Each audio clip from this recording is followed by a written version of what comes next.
Konnichiwa, everybody. It's Sensei and Cleo, and we're back for another Sensei review. And today, what am I talking about today? I haven't written it on my board yet. I'm just really excited to get started today. You'll see it on the video later, so it'll be fine. It's just a mystery to me at this point, what's happening. Anyway, Cleo's here, and I'm already making messes. That was my phone, but it's already cracked, so don't worry. Everything's fine. Everything's fine. Okay. Hi! Hi, don't step on my board. Don't do it. Don't do it. Okay, so I have not a lot of space on here, and she is taking up literally all of every space. Okay, so this is Cleo, everybody. She's helping. We're going to talk about a series that is survival horror, probably like one of the gold standard survival horror genres, or in the genre, the franchise is what I meant to say. And it's Silent Hill. So I want to tell you that I have played most of the classic Silent Hills.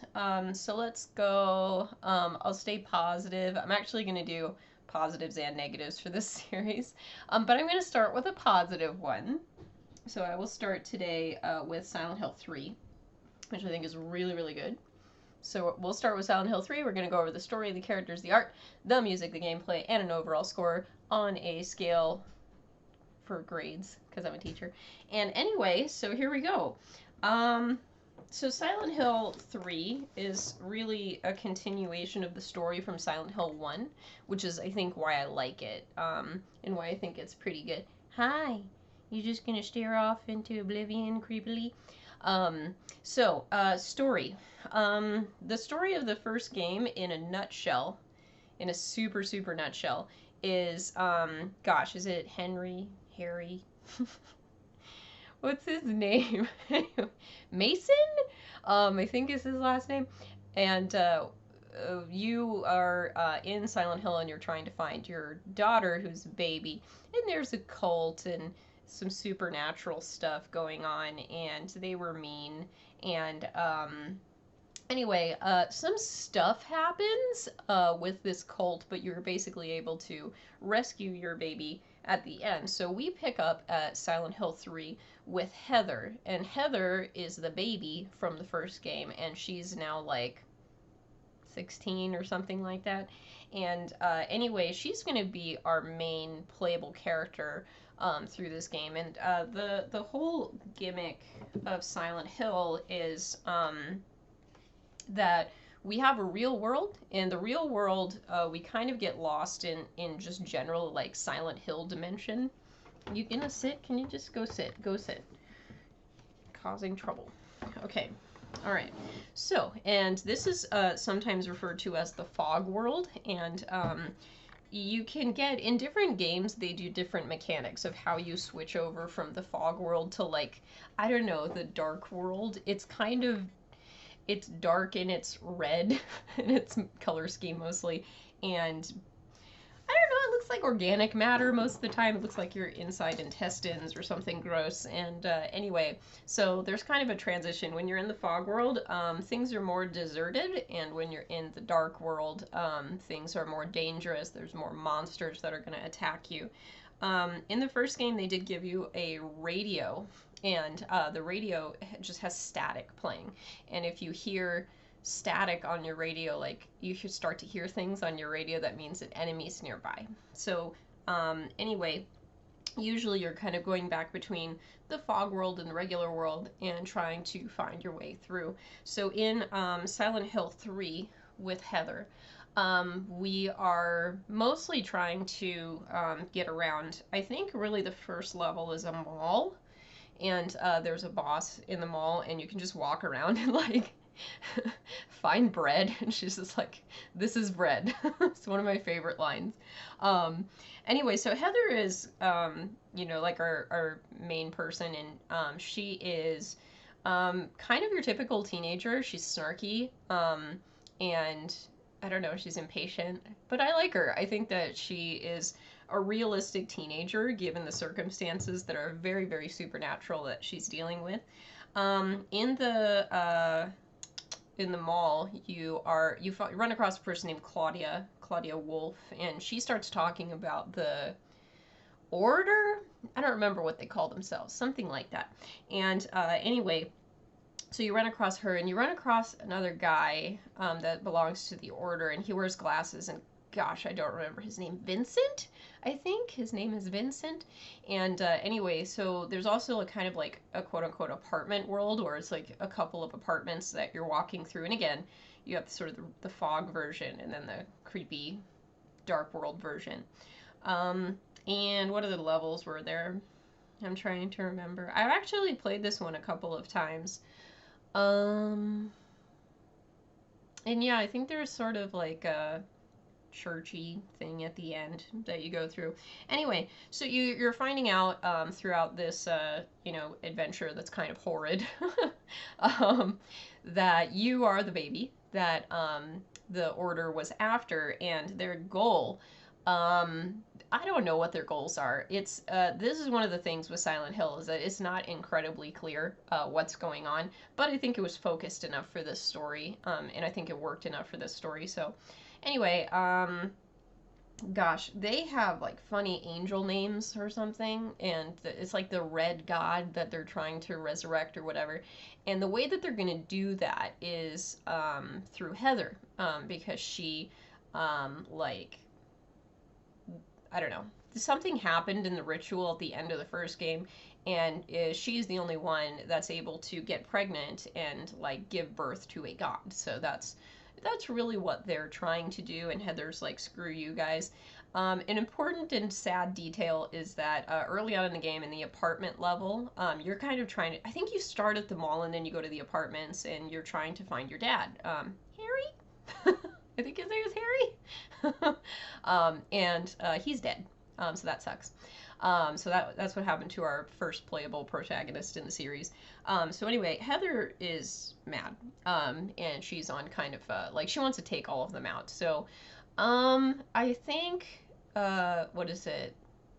Claudia was born and raised by the Order people, and Vincent's kind of like the records keeper person. He's very studious and very well read with all of the stuff from the Order, and he's like, hey, this could work out for you. And he's kind of like weirdly enticing towards Heather, where he almost wants to make her get involved like willingly, and Claudia's just kind of crazy.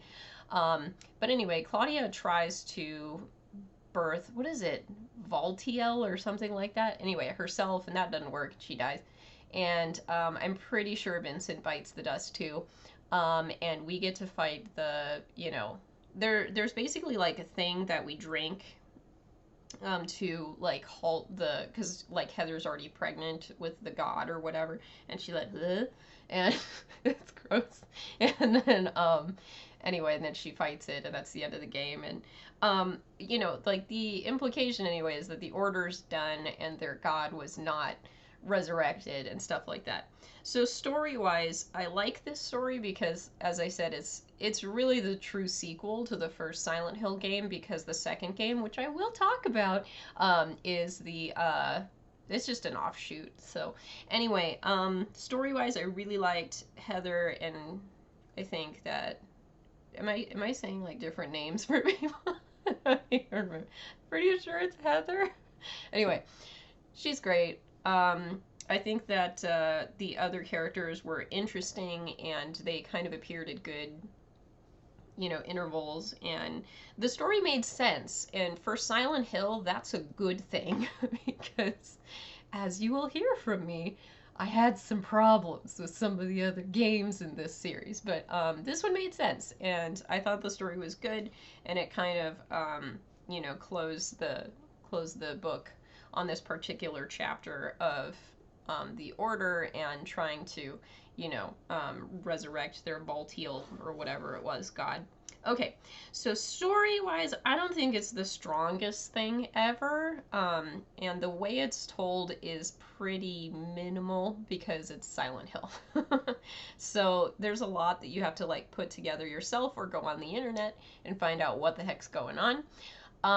Which I did after I played the game, and I have a policy just so everybody knows, my policy is that if I don't understand what the story is just through playing the game, it's not a good story. And I'm very particular about that. Like, another example, like, people really didn't like Final Fantasy 13. I'll do a video about that at some point. But the story is there. It's just in the logs, and you have to read all the logs, which takes a long time to really understand the depth of the story.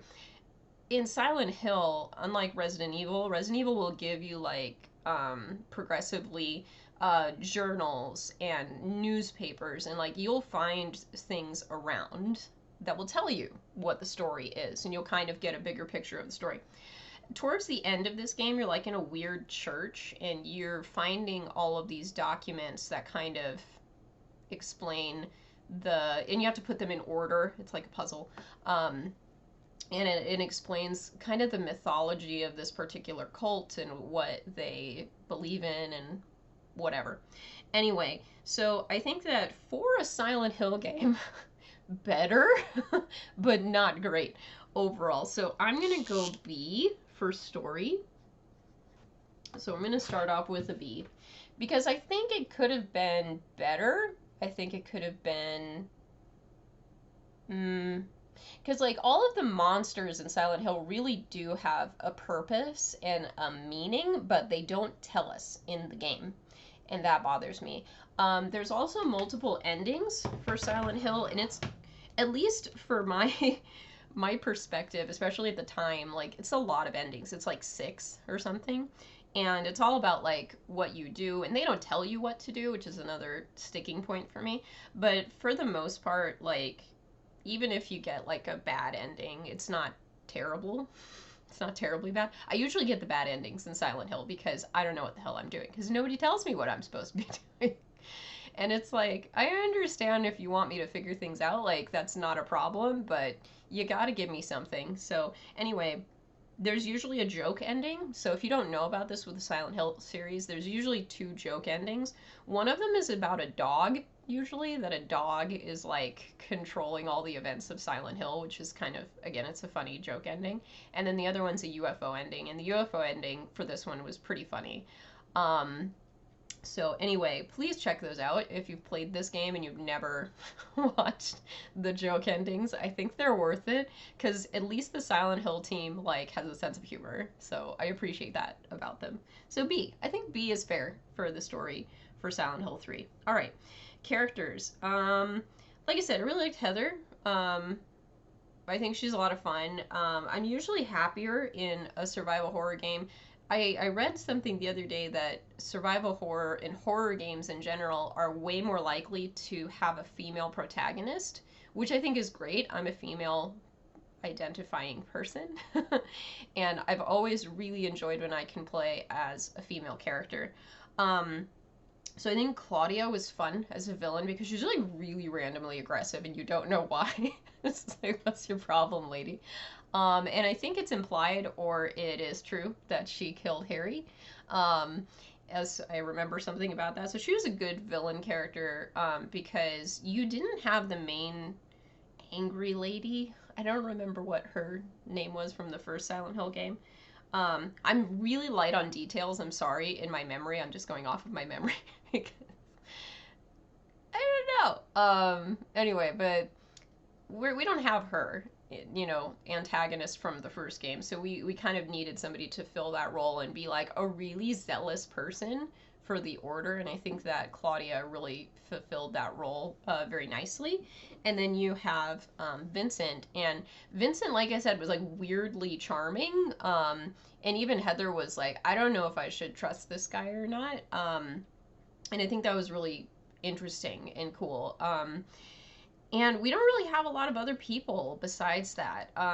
So it's kind of sparse on character interactions. There's only really a few cinema scenes here and there where you're going to see Claudia or Vincent or really Heather interacting with anybody. As far as the monsters are concerned, to my knowledge, which is limited, and I'm going off of my memory, which is not that reliable either, you know, usually the monsters in Silent Hill have a lot of symbolism and meaning behind them that they don't go into or tell you about. Um, but as far as Silent Hill, I really keep, doing a caveat. Like, for Silent Hill, it's good. So I kind of have low expectations of the Silent Hill series. It's mostly because of Silent Hill 2. I think Silent Hill 2 killed it for me, so I'll get to that in a bit.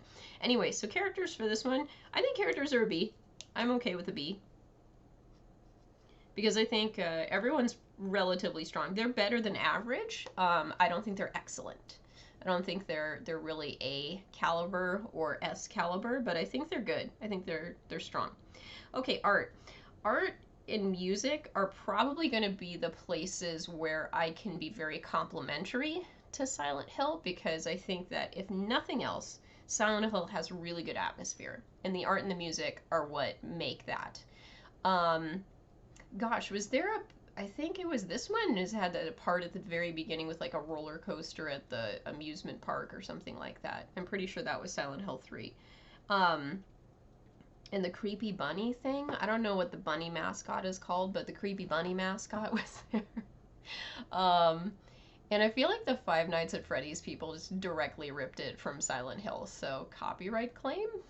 Anyway, but the art is very striking, let me put it that way, between the real world, the fog world, and the dark world.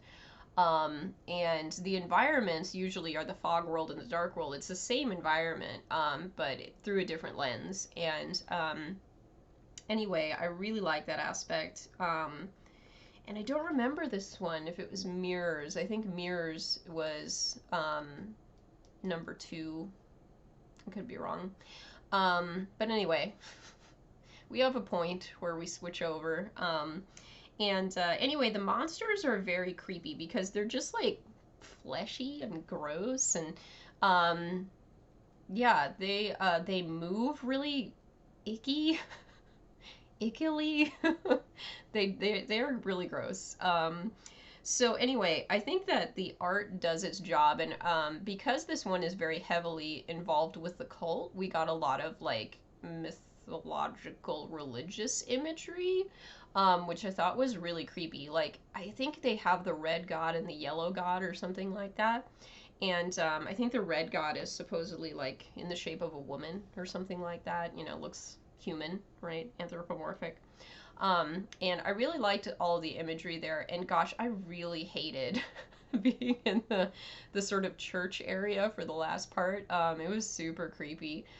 Just a lot of red, a lot of blood looking stuff. And, like in the dark world, there's just a lot of environment that can hurt you, which sounds weird, but it's kind of like alive and it comes after you. So definitely, I think that the strong suit for Silent Hill is its art. So I'm gonna go ahead. I'm gonna go all the way, and I'm gonna say an S, because I really think this is what the games are famous for. This is what the games survive because of, as I think the art direction for the game, and the music. I'm also going to give an S because it's so distinctive. What is it? Akira Yamaoka, I think, is the musical composer for the first series of Silent Hill games, and man, does it show. Okay, the art and the music work together in tandem so strongly to give the atmosphere for these games. And I can't think of a Silent Hill game without thinking of this particular composer. Like, they are connected. They are one to me. Like, if Akira Yamaoka is not doing it, I don't want to play it. Like, because it's not Silent Hill anymore. It's such a, like, integral part of the DNA of this game, that this composer is there and the art team is there and they are putting it all together.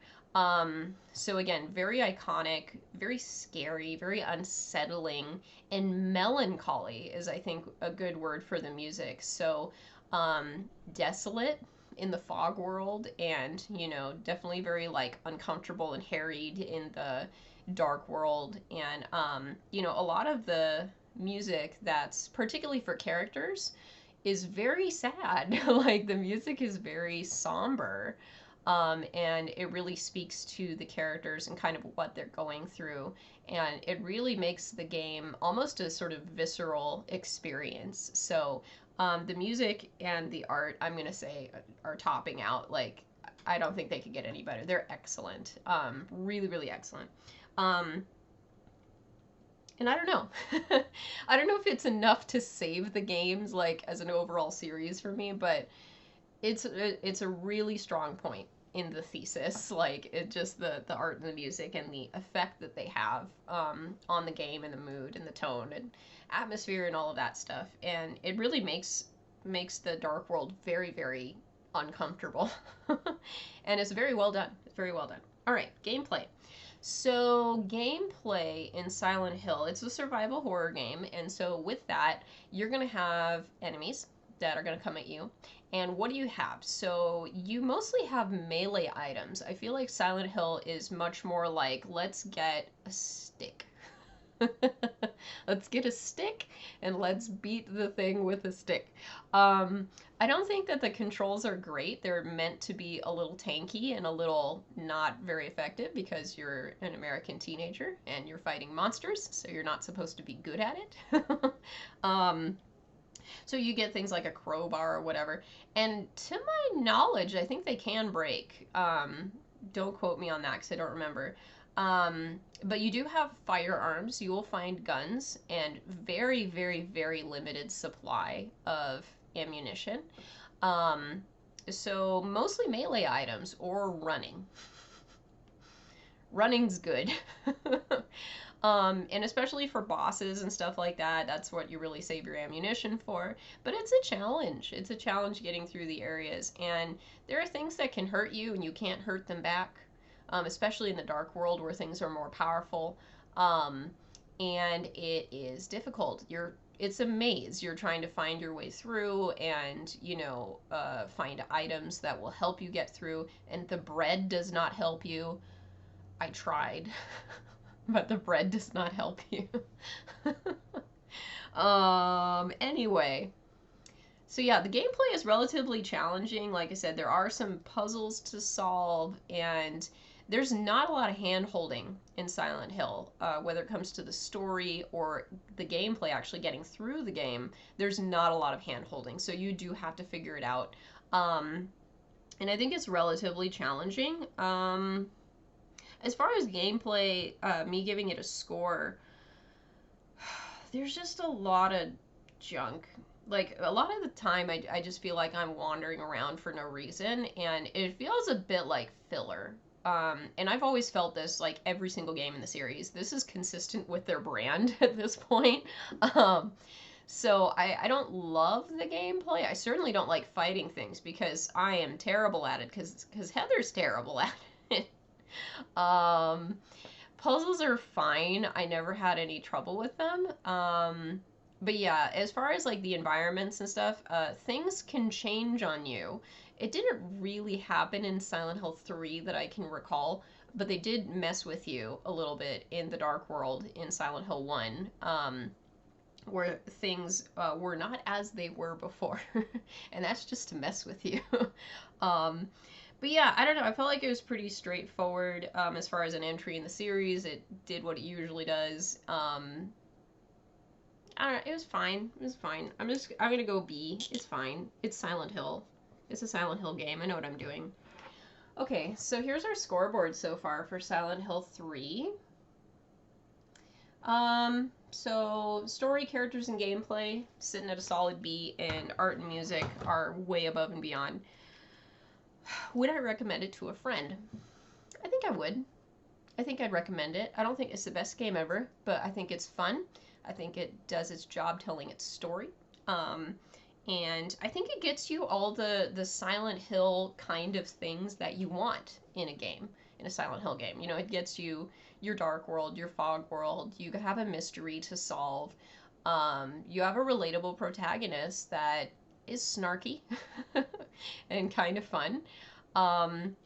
And she's dealing with, people who understand more about the situation than her, which is very relatable because you don't know what's going on either. And I think that it really helps, like I said, conclude the story that really began with Silent Hill 1. So I think it is, it's conclusive and it feels good, to conclude that story. So I think I'm going to go overall A for Silent Hill 3 because this is an entry that I like. This is an entry that I would not mind going back and replaying. I really wouldn't. I like this game. I like some of the creepy visuals and the music and the atmosphere, and there's a random wheelchair that follows you around for the whole game for no reason. And you're just like, oh, I got into this place finally. What's here? Wheelchair. Great. This is mostly my reaction with Silent Hill games. I'm just like, am I supposed to be feeling something right now? Am I supposed to be understanding that? Because I don't. It's a wheelchair. Great, let's go to the next room. But yeah, it follows you like all throughout the game. And I'm like, okay, wheelchair. Super. So I don't know, final thoughts. I don't like a lot of Silent Hill games. I've played a lot of Silent Hill games. There's so many side games. So I've played 1, 2, 3, 4. I played Shattered Memories. You were the trucker guy. I played that one. Your trucker, I think his name was Tucker. No, I don't know what his name was. What was his name? That's gonna bother me. Travis. That's his name. It's Travis. Travis the trucker. Yeah, and what else? I played what was it? Silent Hills or something? I don't know. It was like technically number 5, I guess, released with the military guy, and I didn't get very far in that one. And I was like, I don't want to do this anymore. Anyway, so I have a tenuous relationship with this series, but I really like the first game. I really like the third game, and yeah, I'm gonna definitely rant at the second game because that's the one that everybody loves, and I hate it. So look out for that coming soon. Anyway, but this has been Sensei and Cleo. Purr, purr, purr. Oh, headbutt. That's very nice. So thank you for joining me in my Sensei reviews. Let me know what you think about this game, if you played it before, and I spoiled everything for you, so I'm sorry. My reviews have spoilers, and I keep forgetting to say it, but anyway, catch you next time. Arigatou gozaimasu, and matane!